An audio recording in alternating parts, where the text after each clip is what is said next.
चलिए, तो अर्थ मैग्नेटिज्म में अर्थ के मैग्नेटिक फील्ड को डिफाइन करने के लिए किन किन चीजों की जरूरत है।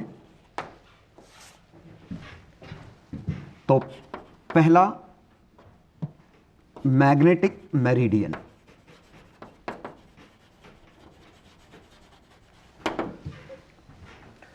Second, angle of dip. And third one is horizontal component of earth, component of B। ये तीन टर्म डिफाइन करेंगे पूरे मैग्नेटिक फील्ड को। ठीक है, मैग्नेटिक मेरिडियन, ये अगर हमारी अर्थ है, ठीक है, ये हमारा अर्थ का नॉर्थ और साउथ है, ज्योग्राफिक नॉर्थ, ज्योग्राफिक साउथ। तो फील्ड लाइंस हमारी बनेंगी कुछ। चलो, अर्थ मैग्नेटिज्म समझने से पहले हम इसका कॉज देखते हैं। तो कॉज क्या है? ये अर्थ का अंदर का हॉट कोर है, ये हमारी सॉलिड क्रस्ट है, बीच में ये मोल्टन आयरन और निकल है। ठीक है, ये लिक्विड स्टेट में है, बीच में आयरन और निकल आयोनाइज्ड फॉर्म में।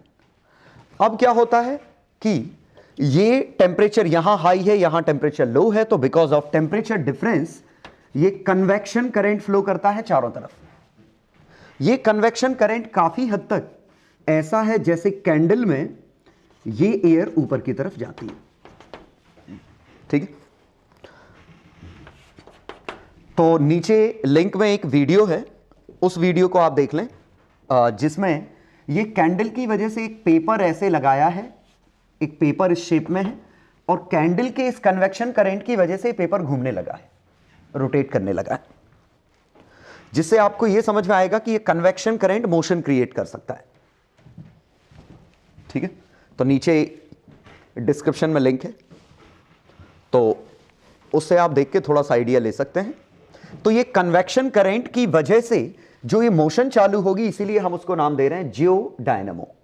तो एक तरीके का एक डायनामो है जिसमें थर्मल करंट फ्लो हो रहा है। तो मोशन एक इसकी वजह से होगी, और एक अर्थ के रोटेशन की वजह से स्यूडो कोरियोलिस फोर्सेस आएंगे। जैसे ये कुछ कैसा है कि एक बाउल है, इसके अंदर पानी है, बाउल को आप रोटेट कर दोगे तो पानी पे स्यूडो फोर्सेस आना चालू हो जाएंगे। ठीक है, तो वैसे ही इसमें है कि अर्थ के रोटेशन की वजह से इन पे रोटेशनल फोर्सेस आ रहे हैं, और एक कन्वेक्शनल करंट की वजह से मोशन हो रही है। दोनों का कंबाइंड इफेक्ट इनको ऐसे मोशन चालू करा देता है। तो ये लिक्विड कुछ ऐसे मूव करने लग गया। हालांकि पूरी तरह से ये प्रोसेस साइंटिफिकली समझ में नहीं आई है। ये कंप्यूटर सिमुलेशन बना बना के, कि इस तरह के सिमुलेशन बनाई, ये मोशन दी, और सिमुलेशन बना के ये देखा है, क्योंकि अर्थ के अंदर इतने रेडियस पे जाके एक्चुअली नहीं देख सकते कि क्या है।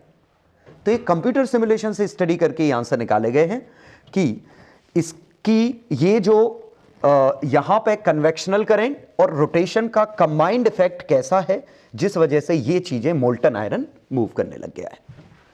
और ये अगर मोल्टन आयरन और निकल का कॉम्बिनेशन मूव कर रहा है, तो ये लिक्विड ऐसे बनेगा, ऐसे मूव करेगा। और अगर आयंस ऐसे मूव करेंगे तो इस पे एक करंट आएगा, करंट आएगा तो मैग्नेटिक फील्ड आएगा। एक क्वेश्चन आपका यह उठ सकता है कि आखिरकार आयरन और निकल ये फेरोमैग्नेटिक है, तो हो सकता है इन्होंने अपना मैग्नेटिक फील्ड बनाया हो। नहीं, यहां टेम्परेचर इतना ज्यादा है कि temperature is well above Curie temperature, और ये क्यूरी टेम्परेचर से ऊपर है, तो ये फेरोमैग्नेटिक प्रॉपर्टी है ही नहीं इनकी। ठीक है, ये तो क्या होगा, जब ये बाहर आएंगे, ठंडा होंगे, तब जाके फेरोमैग्नेटिक में कन्वर्ट होंगे। यहां ये फेरोमैग्नेटिक नहीं है। यहां current is due to rotation of liquid nickel cobalt और आयरन, मेनली आयरन का परसेंटेज है, इनके आयंस के रोटेशन की वजह से। ठीक है, इवन साइंटिस्ट के पास इसका भी कोई रीजन नहीं कि ये मैग्नेटिक फील्ड अपनी डायरेक्शन चेंज कर लेता है समय के साथ। मतलब हर 70-80 हजार में ये साल में ये मैग्नेटिक फील्ड नॉर्थ से साउथ से नॉर्थ हो जाता है, फ्लिप कर जाता है। और इसका भी पूरी तरह से एक्सप्लेनेशन किसी के पास नहीं अभी तक कि आखिरकार ऐसा क्यों हो रहा है। ये पता कैसे चला, उसके लिए जो रॉक्स की स्टडी की गई, खासकर जो वोल्केनो से निकली रॉक्स ठंडी हो गई, उनकी स्टडी की गई समय के साथ, तो उनमें अलग अलग छोटी छोटी लेयर्स बन गई। मतलब एक लेयर इस मतलब साउथ नॉर्थ इसको रिप्रेजेंट कर रही है, दूसरी लेयर इसको रिप्रेजेंट कर रही है, तीसरी इसको लेयर काय की है, किस डायरेक्शन में मैग्नेटाइज है। तो जैसे मान लीजिए 80,000 साल पहले नॉर्थ साउथ उल्टे थे, उस समय जो वोल्केनो इरप्ट हुआ होगा, उस समय जो आयरन ठंडा हुआ होगा, वो मान लो फील्ड लाइन ऐसी थी, इनके हिसाब से पोलराइज हो गया होगा। अब मान लीजिए अभी जो वोल्केनो इरप्ट हुआ वो उल्टी फील्ड लाइन के हिसाब से पोलराइज हो गया होगा। ठीक है, इसी वजह से कि हर 80-90 हजार साल बाद लगभग ये प्रोसेस ऐसी दिखाई दी कि कभी एक डायरेक्शन में पोलराइज है, कभी एक में, कभी एक में, कभी एक में। ठीक है, जिससे पता चला कि अर्थ अपना मैग्नेटिक फील्ड स्विच करती है, फ्लिप करती है। ठीक है, और दूसरा यह है कि जब मैग्नेटिक फील्ड के लिए देखिए ऐसा यूनिट क्या है, गॉस, और गॉस लगभग 1845 शायद, जितना मुझे याद है 1840-45 के करीबन गॉस ने एक्सपेरिमेंट किया था और अर्थ का मैग्नेटिक फील्ड निकाला था। उस समय जो आया था, अगर हम 100% माने तो अभी जो अर्थ का मैग्नेटिक फील्ड है वो 90% है। तो साइंटिस्ट का मानना यह है कि रिवर्सल चालू हो चुका है और अगले 60-70 हजार में, 50-60 साल जितने हजार साल में ये अर्थ का मैग्नेटिक फील्ड पलट जाएगा। लेकिन हाँ, कोई वरी करने वाली चीज नहीं है कि अर्थ का मैग्नेटिक फील्ड पलट जाएगा तो ऐसा भी नहीं होगा कि बिल्कुल लाइफ ही एक्सटेंट हो जाएगी, क्योंकि होती तो इसके भी सबूत मिले होते कि जो हर 80,000 ईयर्स बाद जो रिवर्सल हो रहा है, उस दौरान पूरा का पूरा सब कुछ खत्म हो जाना चाहिए था, लेकिन लाइफ तो थी। मतलब लाइफ अब भी रहेगी अगर रिवर्सल होता है तो, बहुत बड़ा उतना अंतर नहीं आएगा। ठीक है, एनीवे, तो ये हमारी वजह है। ठीक है, जो कि कहा जाए तो पूरी तरह से नोन नहीं है, ये सिमुलेशन से पता किया कि शायद ऐसा हो रहा होगा। ठीक है, चलो, तो अर्थ की मैग्नेटिक फील्ड को डिफाइन करने के लिए हमारे पास 3 चीजें हैं, magnetic meridian, angle of dip और हॉरिजॉन्टल कंपोनेंट। अब ये मैग्नेटिक मेरिडियन वगैरह क्या है, तो ये हमारी अर्थ है। ठीक है, अब देखिए इसमें लिक्विड ऐसे मूव कर रहा है कुछ, तो मैग्नेटिक फील्ड ऐसी बन रही है या फिर उल्टी बन रही होगी, डिपेंड करता है किस तरफ रोटेट कर रहा है। तो करेंटली क्या हो रहा है हम वैसे समझ लेते हैं। तो करेंटली ये अर्थ का रोटेशन नॉर्थ साउथ, और करेंटली जो हमारा थर्मल करंट या जो भी कहें मोल्टन लिक्विड, वो कुछ ऐसे घूम रहे हैं, परफेक्ट नॉर्थ साउथ में ऐसे नहीं घूम रहे हैं। एक छोटा सा एक एंगल आ गया है यहां 10-11 डिग्री के आसपास, मतलब अर्थ का मैग्नेटिक फील्ड टिल्टेड है। अर्थ ऐसे घूम रही है, मैग्नेटिक फील्ड कुछ ऐसे बनेगा, मींस फील्ड लाइन जो बनेगी अर्थ की वो कुछ ऐसी ही। ठीक है, इस तरह।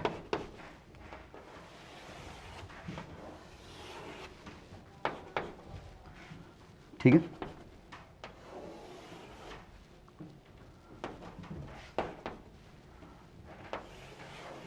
सॉरी एरो गलत है, ये कुछ इस तरह की फील्ड लाइंस है, मतलब फील्ड लाइंस टिल्टेड है, और कितना 11 डिग्री टिल्टेड। क्लियर? तो प्योर जो ज्योग्राफिक नॉर्थ है और जो मैग्नेटिक साउथ है, ध्यान दीजिए, ज्योग्राफिक नॉर्थ मैग्नेटिक साउथ बनेगा। कैसे? अभी समझ में आ जाएगा। ये कंपास है।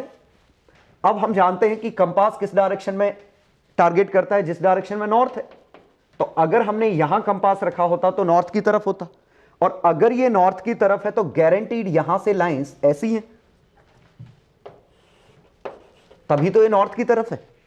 और अगर लाइंस ऐसी हैं तो ये लाइन इस पे नीचे गिर रही है और इससे लाइन पैदा हो रही है, और जहां से लाइंस पैदा होती हैं उसे हम मैग्नेटिक नॉर्थ कहते हैं, और जिस पे गिरती हैं उसे हम मैग्नेटिक साउथ कहते हैं।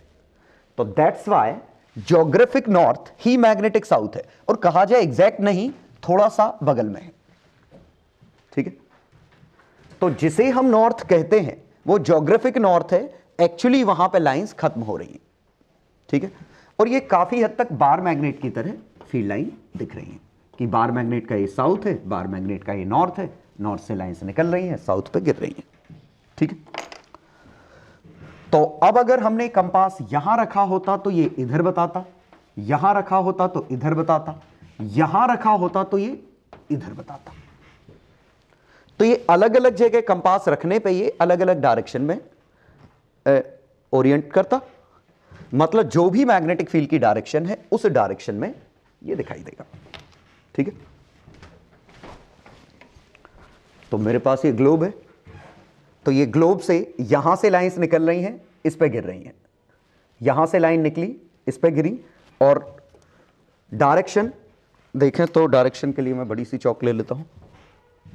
तो यहां पे डायरेक्शन नीचे की तरफ, ये डायरेक्शन कुछ ऐसे ऐसे ऐसे ऐसे आ रही है, यहां पे डायरेक्शन कुछ इस तरीके से आ रही है, और ये चारों तरफ सिमेट्रिक है, इस तरीके से, इस तरीके से, इस तरीके से। ठीक है, हाँ, अब हम टर्म इसमें डिफाइन कर रहे हैं। पहला कि अगर आपको इस पॉइंट पे मैग्नेटिक फील्ड चाहिए, इस पॉइंट पे मैग्नेटिक फील्ड चाहिए, तो सबसे पहले आपको क्या चाहिए कि इसका प्लेन क्या है। ठीक है, हाँ, तो ये मॉडल है, तो ये मैंने एक तार बांध रखा है जिस पे मैंने चौक लगा दी है सो दैट विजिबल हो, और ये मेरा एरो है, मैग्नेटिक फील्ड को रिप्रेजेंट कर रहा है। तो देखिए यहां पे अगर हम रखते तो मैग्नेटिक फील्ड अर्थ की कर्वेचर के पैरेलल है, मतलब हॉरिजॉन्टल है। ऐसे आगे गए तो मैग्नेटिक फील्ड तिरछी हो गई, तिरछी हो गई, तिरछी हो गई, और ये यहां वर्टिकल हो जाएगी। ये मैग्नेटिक फील्ड यहां पे वर्टिकल हो जाएगी, यहां पे ये इस तरह। ठीक है, तो अब डिफाइन करने के लिए मान लीजिए हमसे कहा कि आप बताइए इस पॉइंट पे मैग्नेटिक फील्ड क्या है, तो हम सबसे पहले क्या कहेंगे कि इस पॉइंट पे मैग्नेटिक फील्ड इस प्लेन में है। तो इस पॉइंट पे अगर मैग्नेटिक फील्ड निकालना है तो इस वायर को इधर करिए, तो जिस पॉइंट पे निकालना है मैग्नेटिक फील्ड उस वायर के प्लेन में, ऐसे प्लेन में रहा होगा, और इस प्लेन को ही, जैसे ये प्लेन है, इस प्लेन को ही मैग्नेटिक मेरिडियन कहते हैं, मतलब plane containing the magnetic field lines at the point. तो मैग्नेटिक मेरिडियन क्या हो गया, प्लेन ज्वाइनिंग या containing magnetic south, magnetic north and the point is called magnetic meridian at that point. Meridian मतलब plane. Geographic meridian क्या है अगर पूछा होता, तो ज्योग्राफिक मेरिडियन है ज्योग्राफिक साउथ, ज्योग्राफिक नॉर्थ और पॉइंट, इनको ज्वाइन करने वाला प्लेन। चूंकि ये दो और ये डिफरेंट हैं, इसीलिए ज्योग्राफिक मेरिडियन और मैग्नेटिक मेरिडियन अलग अलग चीजें। ठीक है, तो पहले ये मेरिडियन समझ लेते हैं। तो जैसे मान लीजिए, इसको मिटा देता हूं, इतना सारा फील्ड लाइन की जरूरत नहीं। ये होता, ये हमारा ज्योग्राफिक नॉर्थ, ज्योग्राफिक साउथ, ये मैग्नेटिक साउथ, मैग्नेटिक नॉर्थ। तो इस पॉइंट का ये मैग्नेटिक मेरिडियन है, इस पॉइंट का ये मैग्नेटिक मेरिडियन है, ये इस पॉइंट का ज्योग्राफिक मेरिडियन है। ठीक है, ये ज्योग्राफिक प्लेन है, ये मैग्नेटिक प्लेन है। इस पॉइंट के लिए चाहिए, इस पॉइंट के लिए, तो इस पॉइंट पे देखें तो ये जहां पे मैंने ये चौक की ये टिप रखी है, इस पॉइंट पे ये मैग्नेटिक मेरिडियन है और ये हमारी ज्योग्राफिक मेरिडियन है। ठीक है, इस पॉइंट पे बात करें तो इस पॉइंट पे मैग्नेटिक और ज्योग्राफिक मेरिडियन बिल्कुल सेम हो गई। क्यों? क्योंकि ये प्लेन बनाते तो सभी में प्लेन दोनों में एक साथ था। इसका मतलब कंफर्म है कि दोनों मेरिडियन के बीच का एंगल, तो दोनों इस प्लेन और इस प्लेन के बीच का एंगल, ये अलग अलग पॉइंट के लिए अलग अलग होगा। तो ये जो हम ये एंगल लिखते हैं जैसे 11 डिग्री, ये मैक्सिमम वाला एंगल है। ठीक है, तो इसी एंगल को हम डिफाइन कर सकते हैं एंगल ऑफ डिक्लिनेशन। और एंगल ऑफ डिक्लिनेशन क्या है? Angle between geographic meridian and magnetic meridian. ठीक है, और मैग्नेटिक मेरिडियन क्या है? Plane containing the point magnetic north and magnetic south. Plane containing point magnetic north magnetic south. NCERT में proper definition मिलेंगी, उससे छापना है आपको। एंगल ऑफ डिक्लिनेशन, दोनों के बीच का एंगल क्या है। अब ये डिक्लिनेशन मैटर क्यों करता है? क्योंकि देखिएगा, ये प्लेन है और ये प्लेन है, अलग अलग है। अगर आप कंपास की मदद से नॉर्थ डायरेक्शन में जाना चाहते हैं तो आपने कंपास यहां रखा, ठीक है, सामने, और कंपास जिस तरफ है उस तरफ नॉर्थ है, तो कंपास की तरफ आप जाना चालू किए तो कंपास तो इस तरफ बताएगा, जबकि ज्योग्राफिक नॉर्थ इस तरफ है। तो आपको जाना था यहां और पहुंच जाओगे कहीं और। मतलब the direction in which this compass is pointing is declining from actual direction. That's why the term angle of declination, कि कितना डिक्लाइन कर रहा है। तो यहां पे अगर देखें तो ये हमारा वेस्ट है, ये हमारा ईस्ट है, तो हमारा एंगल ऑफ डिक्लिनेशन अगर यहां देखें तो angle of declination 11 degree east, 11 degree east की तरफ डिक्लाइन कर रहा है। लेकिन आप सोचिए, जो पर्सन उस प्लेन के उस तरफ होगा, जो इस स्फीयर के उस तरफ होगा, उसके लिए एंगल ऑफ डिक्लिनेशन, ठीक है, वेस्ट की तरफ होगा, क्योंकि उसके ईस्ट वेस्ट पलट जाएंगे। तो यहां पे हमें ये प्लेन लेफ्ट दिख रहा है, उस तरफ वाले पर्सन को ये प्लेन राइट दिखेगा। लेकिन अगर आप यहां से चल रहे होते, यहां पे होते, इस प्लेन में ही होते, तो आपकी ये डायरेक्शन इसको बताता, जाना आपको यहां है, लेकिन डायरेक्शन तो सेम है, तो यहां डिक्लिनेशन नहीं है। तो कहीं पे डिक्लिनेशन होता है, कहीं पे डिक्लिनेशन नहीं होता, तो अलग अलग पॉइंट पे डिक्लिनेशन अलग अलग होगा। 11 डिग्री के करीबन ये मैक्सिमम डिक्लिनेशन है, ठीक है, दोनों प्लेन के बीच का एंगल। पहला पॉइंट हो गया। तो मेरिडियन उम्मीद है समझ में आया होगा। अब दूसरा हम बात कर लेते हैं एंगल ऑफ डिप।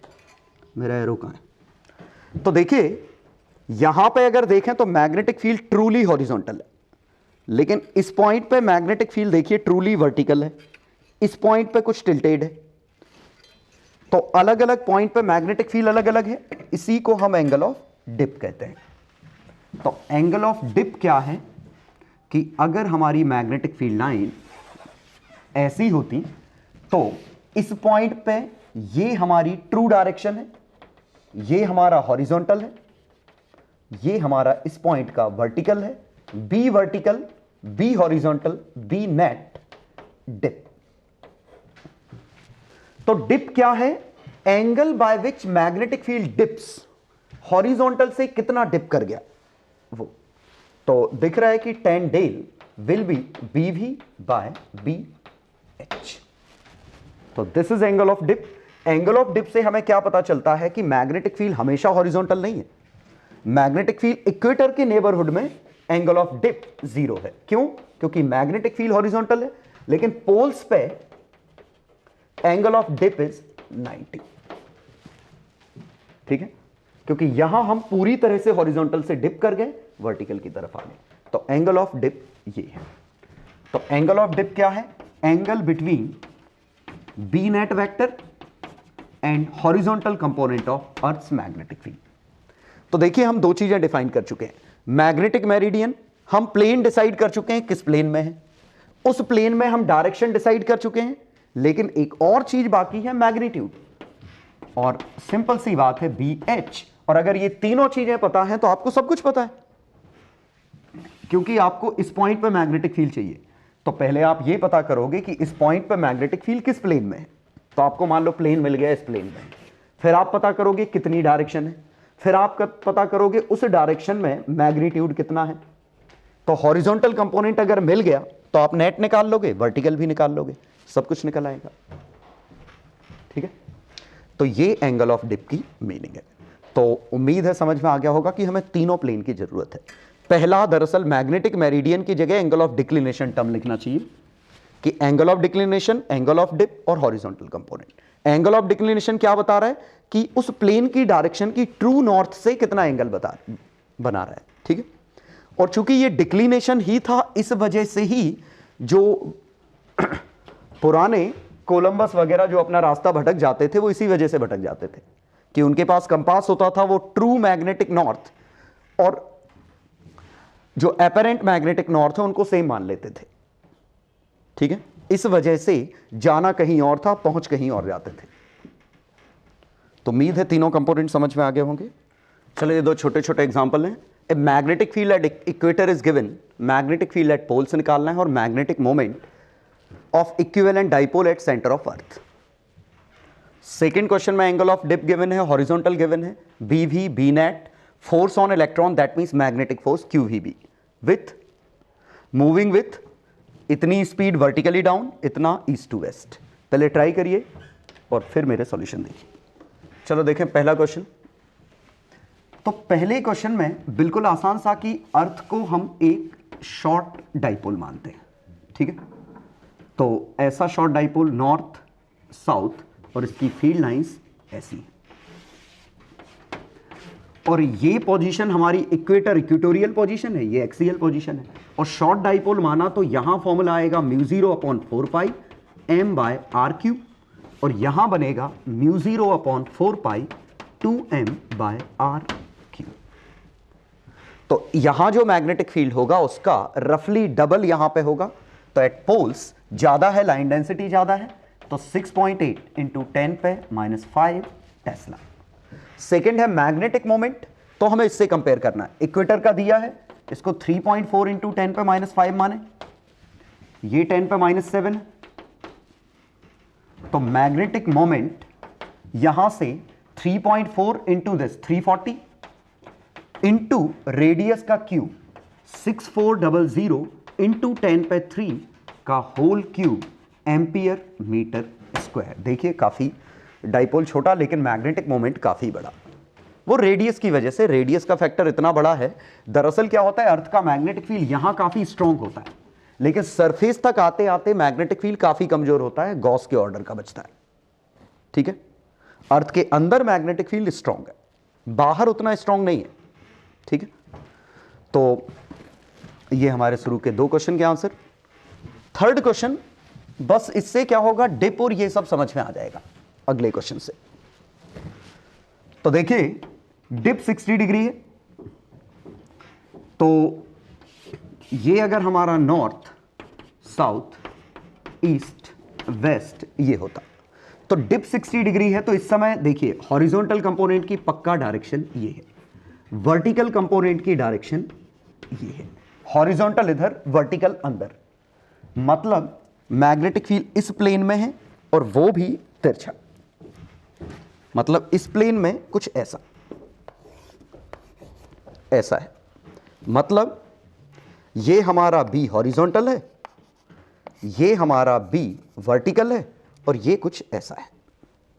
ठीक है, अब जरा समझते हैं। तो 3 डायमेंशन में इमेजिन करें कि अंदर की तरफ डिप कर रहा है बाय 60 डिग्री, और ये वाला एंगल हमारा 60 डिग्री है। ठीक है, इलेक्ट्रॉन कैसे मूव कर रहा है, 2 × 10⁻⁶ वर्टिकली डाउन। तो वेलोसिटी हमारी इलेक्ट्रॉन की नीचे है, और अगर वेलोसिटी हमारी नीचे है तो वेलोसिटी इसके तो पैरेलल हो गई, तो इसका तो असर आएगा नहीं। जो इस पर फोर्स आएगा हॉरिजॉन्टल कंपोनेंट की वजह से आएगा, और वेलोसिटी अंदर B ऊपर, VB राइट, लेकिन इलेक्ट्रॉन है तो लेफ्ट। तो इस वाले का आंसर आया EVBH, और लेफ्ट मतलब ईस्ट टू वेस्ट। ठीक है, क्योंकि वर्टिकल कंपोनेंट का असर नहीं आने वाला है, तो वर्टिकल कंपोनेंट और वेलोसिटी पैरेलल है, जो असर आएगा हॉरिजॉन्टल का आएगा। तो VB इस तरफ, आंसर उल्टा, इलेक्ट्रॉन है। अब सेकंड में कहा इलेक्ट्रॉन किधर जा रहा है, ईस्ट टू वेस्ट। इलेक्ट्रॉन जा रहा है ईस्ट टू वेस्ट। एक और मैं थर्ड क्वेश्चन ले लेता हूं, यही 2 × 10⁻⁶ नॉर्थ टू साउथ। एक और ले लेता हूं सो दैट हमें और अच्छे से समझ में आ जाए चीजें। एक और मैंने इसमें पार्ट जोड़ लिया। अब अगर इलेक्ट्रॉन की वेलोसिटी नीचे है, नॉर्थ टू साउथ, थर्ड कर रहा हूं पहले, तो वेलोसिटी नीचे है तो इसके एंटी पैरेलल है, तो इसका तो असर आएगा नहीं। जो असर आएगा वर्टिकल कंपोनेंट का असर आएगा, और V और B, V क्रॉस B करने पे दाएं, लेकिन आंसर आएगा बाएं। तो आंसर आएगा EV वर्टिकल, और बाएं मतलब ईस्ट टू वेस्ट। ध्यान दीजिए मैग्नीट्यूड डिफरेंट है, एक जगह हॉरिजॉन्टल आ रहा है, एक जगह वर्टिकल आ रहा है, क्योंकि जब वेलोसिटी इधर थी तो हॉरिजॉन्टल का असर नहीं था, v क्रॉस b करने पे ये आंसर इधर, और एक में जब वेलोसिटी ऐसी थी तो वर्टिकल का असर नहीं था, इसका असर था। इत्तेफाक है, आंसर एक से आ रहे हैं, लेकिन मैग्नीट्यूड एक सा नहीं है। चलो थर्ड क्वेश्चन और भी इंटरेस्टिंग। थर्ड क्वेश्चन में हमने किस तरफ इसको डायरेक्शन दी इलेक्ट्रॉन को, ईस्ट टू वेस्ट। इलेक्ट्रॉन की वेलोसिटी इधर है, तो इस बार फोर्स दोनों आएंगे, हॉरिजॉन्टल भी लगाएगा वर्टिकल भी लगाएगा। तो हॉरिजॉन्टल की वजह से v और b क्रॉस अंदर मतलब बाहर, v क्रॉस b, v से b अंदर मतलब बाहर, तो इस पे बाहर की तरफ हमारी तरफ फोर्स आएगा, तो इसका आंसर आया E V B H हमारी तरफ। लेकिन एक और आएगा वर्टिकल की वजह से, तो वेलोसिटी इधर, वर्टिकल कंपोनेंट नीचे, V क्रॉस B करने पे नीचे, लेकिन आंसर ऊपर, तो E V वर्टिकल कंपोनेंट और ऊपर मतलब साउथ टू नॉर्थ। ठीक है, वेलोसिटी इधर, V B नीचे आता लेकिन इलेक्ट्रॉन है ऊपर। तो उम्मीद है ये क्वेश्चन समझ में आ गए होंगे कि ये तीनों पार्ट, बाकी पार्ट के लिए कुछ खास था नहीं, क्योंकि हॉरिजॉन्टल ये है, वर्टिकल ये है, डिप 60 डिग्री है, तो नेट ये है, और BH की वैल्यू 26 माइक्रो टेस्ला है, तो यहां पे B भी BH का √3, 26 √3 माइक्रो टेस्ला, और यहां 26 का double 52 micro tesla. Trigonometry value छापनी है अब तो, ठीक है। चलो अब एक छोटा सा डिवाइस है, वाइब्रेशन मैग्नेटोमीटर। ये जनरली मेंस में पूछा जाता है, स्कूल में तो नहीं। वाइब्रेशन मैग्नेटोमीटर, बस आपको समझ लेना है क्या है, नाम है मैग्नेटोमीटर, मतलब मेजर्स और compares magnetic moment of bar magnet. ये बार मैग्नेट का मैग्नेटिक मोमेंट निकालने के लिए या कंपेयर करने के लिए यूज करते हैं। सेटअप बहुत ही स्ट्रेट फॉरवर्ड। हमने क्या किया, एक इससे ये बनाया, ये हमारा साउथ है, ये नॉर्थ है, और motion is restricted in horizontal plane only. इसका मतलब क्या है कि अगर मोशन सिर्फ हॉरिजॉन्टल में ही हो सकती है, लाइक कंपास, कंपास में आप हॉरिजॉन्टल प्लेन में ही मूवमेंट देख सकते हो, डिप दिखेगा नहीं आपको। डिप दिखाने के लिए आपको कंपास टेढ़ा करना पड़ेगा, वर्टिकल रखना पड़ेगा। तो ये कुछ ऐसा है, इसको आप सिंपली समझिए एक कंपास है, ठीक है, जिसमें हम सिर्फ हॉरिजॉन्टल में मूवमेंट अलाउ कर रहे हैं, वर्टिकल का कोई रोल नहीं। इसका मतलब कि इसमें जिस डायरेक्शन में ये आएगा, अपने आप को हॉरिजॉन्टल डायरेक्शन में अलाइन कर देगा, सिर्फ हॉरिजॉन्टल डायरेक्शन में। तो ये हमारा है हॉरिजॉन्टल में, ये इक्विलिब्रियम स्टेट है। अब हम इसको थीटा, अगर इसको खिसका के छोड़ते तो ऐसे ऐसे ऑक्सीलेट करना चालू करता, इस तरीके से, और इस तरीके से ऑक्सीलेट करेगा तो टाइम पीरियड 2 पाई √I/m BH होगा। बस हो गया, टाइम पीरियड दिया है, BH दिया है तो m निकल आएगा, टाइम पीरियड m दिया है तो BH निकल आएगा। इसके न्यूमेरिकल सीधे सीधे आते हैं। इसी का दूसरा यूज कि कंपैरिजन ऑफ m, इसके लिए हम क्या करते हैं कि एक बार मैग्नेट M1, दो बार मैग्नेट लेते हैं M1 और M2 की, और इस एक्सपेरिमेंट को दो बार परफॉर्म करते हैं। तो एक बार हम साउथ नॉर्थ ऐसे M1 M2, और एक बार जो हम सेटअप लेते हैं उसमें इनको उल्टा रख देते हैं, south north south, M1 M2। तो इसका टाइम पीरियड आएगा 2 pi √ moment of inertia I1 plus I2, magnetic moment M1 plus M2। नीचे वाले का time period 2 pi √ moment of inertia will still be added. उल्टा रखने से मोमेंट ऑफ इनर्शिया थोड़ी बदल जाएगा, लेकिन मैग्नेटिक मोमेंट तो पलट जाएगा ना, it will be M1 minus M2। Actually जो बड़ा है और जो छोटा है तो मॉड होना चाहिए M1 माइनस M2 का। तो इन दोनों को अगर मैं डिवाइड कर दूं तो T1/T2 is equal to M1 minus M2 upon M1 plus M2, और स्क्वायर कर दूं तो ये आया। तो यहां से M1/M2 का ratio T1 square minus T2 square, T1 square plus T2 square, componendo dividendo. और अगर आपको दोनों टाइम पीरियड पता है तो रेशियो ऑफ मैग्नेटिक मोमेंट आप डायरेक्टली निकाल देंगे। तो क्वेश्चन जनरली क्या आता है, एक तो ये आएगा कि आपको दो चीजें दी हैं, एक पूछा है वाइब्रेशन मैग्नेटोमीटर में हॉरिजॉन्टल कंपोनेंट का रोल है, क्यों? क्योंकि motion is restricted in horizontal component only. क्योंकि अगर डिप होता तो बी नेट नीचे होता तो ये नीचे की तरफ डिप कर जाता, समझ गए? और हम नहीं चाह रहे थे नीचे की तरफ डिप करे, इसीलिए हम इसको रिस्ट्रिक्ट कर देते हैं हॉरिजॉन्टल मोशन में। तो ये टाइम पीरियड। दूसरा ये आता है कि दो केस में टाइम पीरियड का रेशियो गिवन है, तो मैग्नेटिक मोमेंट का रेशियो क्या होगा, या एक एम पता है, दूसरा एम निकल आएगा। ठीक है, तो ये मेंस में आता है, इसीलिए आप सीधे इसके फॉर्मूला भर लिख सकते हैं।